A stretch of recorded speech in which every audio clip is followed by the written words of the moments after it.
Now, today's going to be another busy one on the politics front. We've still got a number of councils yet to declare, so that count isn't over yet. We've also got mayoral election results on the way. Yes, the Prime Minister, Rishi Sunak, has said the Conservatives have everything to fight for as his party celebrate an unexpected win in Tees Valley. So if it was, yeah. I mean, the thing is with Lord Houchin, he who's the PCC, Police and Crime Commissioner in Tees Valley, he won he got 70% of the vote last time round. So it was going to be a heck of a job to overturn him. I know Labour threw everything at it, but even so, I mean, he'd be surprised if he hadn't have won, really. Anyway, despite all of that, the Conservatives are predicted to lose as many as half of their councillors once all the results are in. Well, joining us now is the Minister of State for the Department of Science, Innovation and Technology, Andrew Griffiths. Good to see you this morning. Thank you so much for joining us. We're just hearing there Rishi Sunak saying the Conservatives have everything to fight for. It's very brave talk from the Prime Minister, isn't it, considering this set of results? Yeah, look, it's a difficult set of results. I think that was what was expected going in. As Stephen said, we're pleased that we did well in areas where actually Labour should have been doing better, like in Teesside, but also like in Harlow. A number of areas where Labour are in power, Wandsworth and Oxford, they're actually losing some seats. So, perhaps a bit more mixed, but difficult for many colleagues up and down the country. And no one should be celebrating anyone who's ending up with a Labour council. Is going to cost them a bit more. It does frame the choice at the election, I think, really well, really clearly now, which is you see where Reform stand, all they do is help Labour to get in. And that we've got a clear set of plans. We need to use the next few months to clearly articulate that point. There's going to be a very, very simple choice at the next election. Who walks through number 10 Downing Street? Is it Rishi Sunak with his plan that's starting to work now? Or is it Keir with no plan, or where they do have plans that don't really go with the grain of what the British people want? French-style industrial policy and an amnesty for those who've come here illegally. This is the problem, though, with the greatest of respect. I mean, the Prime Minister's fighting line is, well, we have a plan. The issue is, after 14 years in government, people don't want you to have a plan, don't they? They want you to have a strategy which is already implemented. I think that's perfectly understandable after 14 years, but in particular after the last few very difficult years where the British people have made sacrifices during COVID. We're still going through the costs of Ukraine. It's a very difficult geopolitical situation. But in that circumstance, you don't just want to throw things out and project onto an opposition that's untried and untested. All of these things that you think might be the case, that the reality is, if you look at just what we've been doing over the last few weeks, welfare reform, a significant increase in our defence budget, and of course the plan on Rwanda that Labour blocked and delayed for so long, that's very clear what the plan that you get with Rishi Sunak and the Conservatives. In each of those cases, it's really not clear what Labour would do. That's a very, very clear choice for people at the next election. And just because you've stuck with a brand and a company or a party for 14 years doesn't automatically mean you should throw it away, go for something untried, untested. A Prime Minister whose previous claim to fame before he was the leader of the opposition himself was that he tried to put Jeremy Corbyn in number 10. I wanted to ask you about Lord Ben Houchin, who won the mayoral race in Tees Valley. The Prime Minister clinging on to that as a sign of success in these local and mayoral elections. That has thrown a political lifeline to Rishi Sunak. The papers are saying this morning that for now, no talk of a new leader is now in place. But do you think that Houchin is actually proud to be a Conservative? Because in his speech yesterday, he spoke about his community, he spoke about being proud to be re-elected, but he didn't mention the Conservatives or Rishi Sunak. And in fact, he says he forgot to wear his blue rosette. I saw quite a lot of the coverage, and in fairness, Ben's been always very clear. He's probably one of the most famous Conservatives in the North, certainly in his area. I don't think anyone's under any ambiguity that Ben's a Conservative. He's clearly done a great job delivering for local people. But the areas he represents are exactly the sort of areas that if Labour were to be seeking to win an election, they'd have to win those areas. Keir Starmer visited, Rachel Reeves visited, Angela Rayner visited. It was very, very clear that they were targeting Teesside. It contains five constituencies that they need to win. The same is true of Harlow and other areas across the country. So look, I mean, we shouldn't take solace from the fact that Labour didn't do perhaps as well as they would have hoped. The reality is we lost some good Conservative councillors, colleagues and police commissioners. But our job of work over the next few months is just laying out very clearly the choice the country is going to face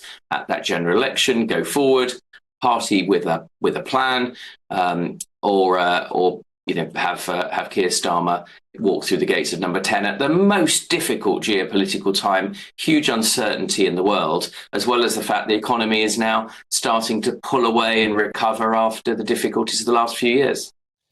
What about some brutal honesty? And I've been in this business a long time. I know it's difficult. I know you've got to pull the party line. You've got to say certain things. The problem is we're becoming much more sophisticated as an audience now, and people look at politicians and say, "Well, I know they're not being dead honest with me." The reality here is, isn't it, that you've got to do everything you can to mitigate losses at the next election? Isn't that what you really need to be concentrating on now, rather than sort of propagating the myth that actually the Tories could form the next government? Stephen, I completely disagree with that, actually, with the greatest respect. You've got a lot more experience. I came to this world after a very long career in business. But actually, we've only seen the indicated preference of about a third of people, right? The turnout in Blackpool South, the turnout in most of these local mayoral elections, only about a third of people voted. And you wouldn't read third of a book and say, I know what the ending of that story is, or watch the first 30 minutes of a football match. So I genuinely believe there's everything to play for. A lot of people have felt frustrated over the last few years. As a Conservative myself, we've not had, because of the cost of the interventions to protect people during COVID, then the cost of energy increasing as a result of Russia's war in Ukraine. We've not had the headroom or the economic space to do some of the things that Conservatives like me believe in, which is let people keep more of their own money, reduce the burden of tax, reform welfare so we can put that money to good use on things like defence. So, I'm not giving you a line, Stephen. I think, honestly, we've got about a third of people voted in these sort of elections. Turnout at a general election when people face that much more binary choice about who they're going to wake up the following morning walking through the doors of number 10 is a very different proposition. I wanted to ask you about the role of reform in all of this and what a game changer they have been in the past few years, and especially now in this election year. Blackpool South, thank you. Yesterday, what we saw was Reform coming third place behind the Tories by just 100 votes in it. You must be very threatened by the Reform Party. Well, I think it's very, very clear that where Reform stand, where people vote for Reform, they get more Labour politicians. And in a democracy, if that's what people want, then no one would take away that choice. But we should be very clear about what the outcome is going to be. A vote for Reform increases the odds of a Labour government that's likely to put up your taxes, isn't going to support pensioners in the way that this government hasn't committed to the triple lock, is going to put huge costs on people because of their desire to rush ahead into net zero and impose costs on people, including the cars that you were talking about before I came on air.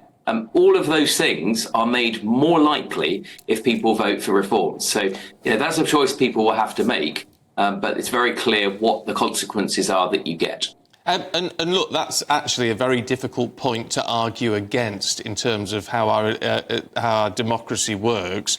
But doesn't it send a clear message to the Conservatives that these, and the vast majority, sort of former Conservative voters, if you like, that they're not happy with the direction the party has taken?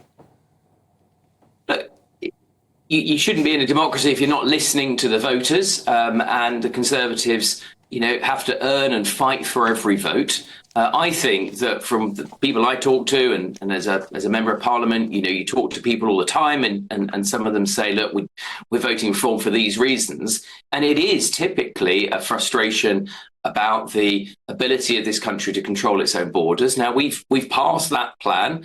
There will be people going on planes to Rwanda as part of the really important job of making our country safe, controlling our borders, and being able to give a fair deal for the people that are here are trying to find jobs or housing and those things, public services.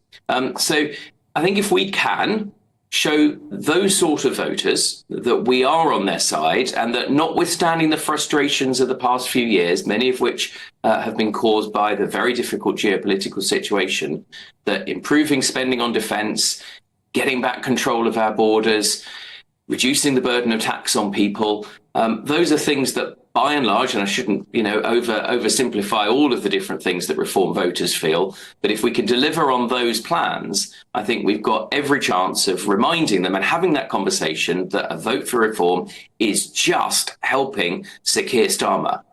OK, Minister, really good to talk to you this morning. Thank you. Not at all. Good morning. Nice to be with you. Thank you very much indeed. Well, joining us now is political commentator Peter Spencer. Good to see you this morning, Peter. And what did you make of what Andrew Griffith had to say there?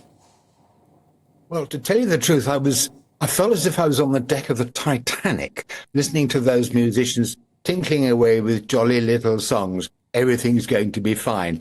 It manifestly is not going to be fine. The Tories have had a result which the top polling guru, Professor Curtis, described as little short of catastrophic.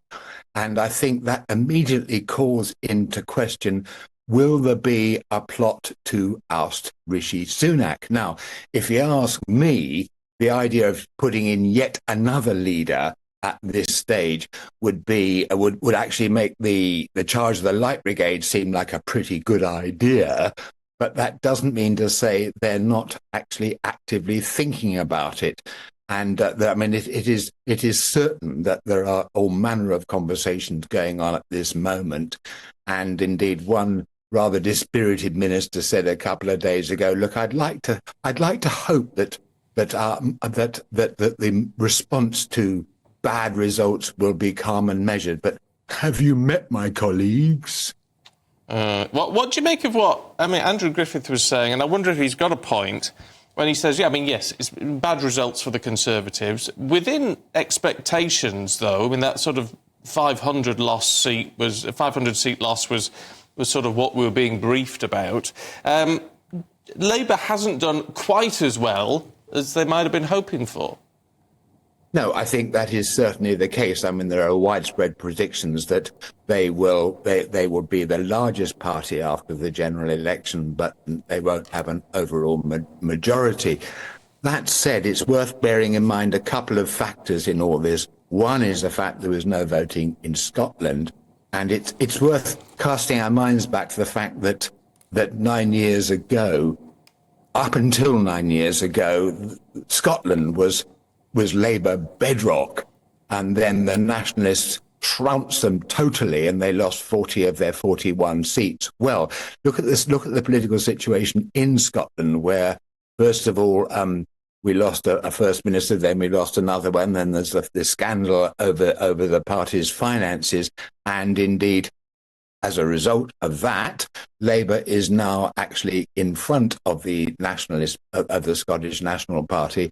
Now, just there's a whole chunk of votes to be had there, a whole chunk of seats to be had there. That's one point. And second point is that there are a fair number of early results came in which suggested that Labour was winning even in areas that were very much for leaving the European Union.